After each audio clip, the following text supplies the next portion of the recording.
Hello and welcome back to my final video on the Tesla burn we have going on. We're just going to pick up where we left off, blending into the nose here, making sure we get those soft contact shadows, going over to the cheek area. Remember, we're just blending. We're just going to speed along through this. I'm not really going to describe much because the process has always been the same unless I see something very different. Now as we head over to the eyes, I just want to point out one thing that I've been seeing a lot of on, some online forums and Facebook and all that is, and I'm really touching it home here with the eye. And that is to, when you have dark areas in the reference image, do not be afraid to make it look like that. I mean, it's there for a reason, correct?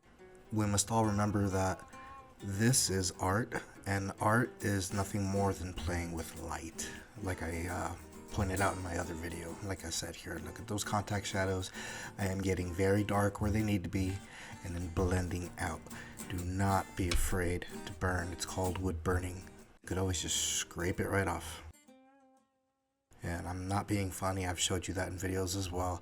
So remember, don't be afraid to burn. Get that black in there and just fade. That's all we're doing. That's all I've been doing and all I've been preaching is get those dark spots in there and do your fading, your feathering, and it will go a long way.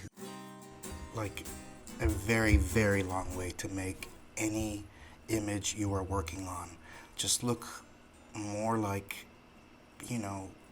like an actual image. It's not gonna look flat or like a coloring book that hasn't been touched by a child yet. It's not gonna be just sitting there waiting for you to, not be afraid.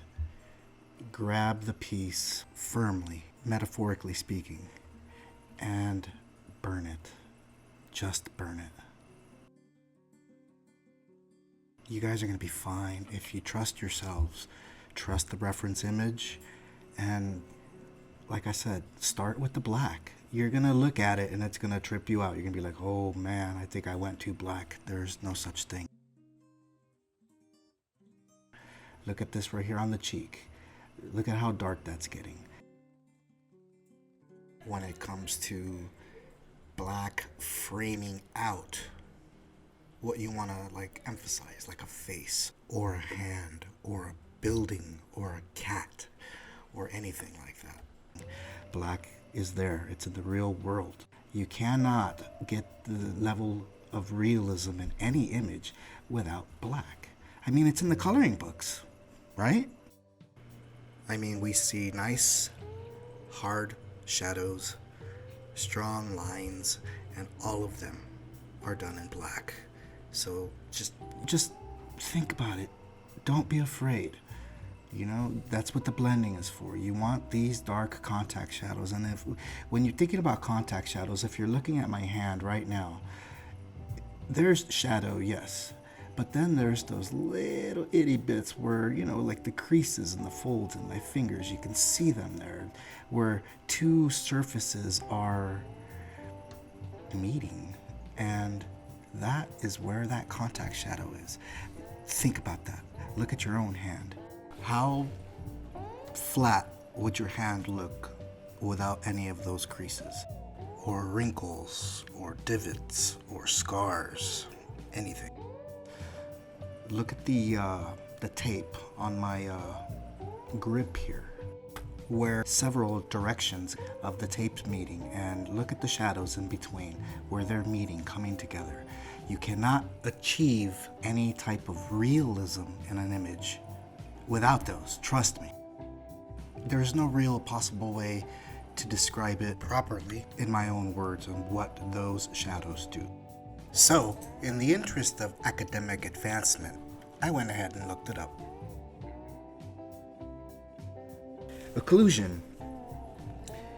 Ambient occlusion refers to the blocking of indirect or diffuse light. Creases, cracks, and crevices on real-world objects are often darker due to indirect and diffuse light being absorbed or reflected by nearby surfaces. So there you go, it said it in the definition itself, right there. Real world objects. So if you are into, like here, in this instance, portraits, you are in fact burning a photo of a real world object. So those occlusions, that light being absorbed right there in the ear where I'm at, you see how dark that is, where the two surfaces of his ear are meeting. You see what I'm talking about? They're just really, really, really dark in those areas, and you cannot bring out what it is your client has asked you to truly bring out on that piece of wood that you're burning on. If you are going to make it your business to recreate them in your art, you have to accept them fully for what they are, and that is important. Use them.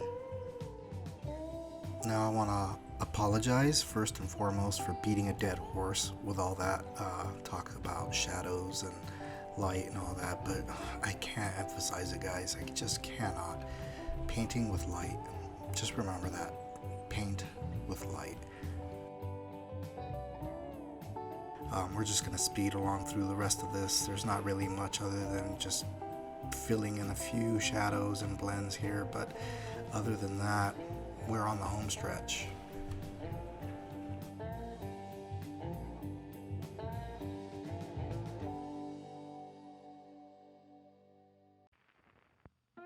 So I want to thank you guys for stopping by to view the conclusion of this burn. It's been a long time and I apologize for that. I'm not going to make any excuses. Just want to say thanks for stopping by. I hope you guys picked up something, or, I said maybe something that would help with your work. If you liked what you saw, or learned something, or have any, comments, just hit the like, subscribe button, shoot me a comment or a message, and we could work something out. Thanks again, everyone. Burn on.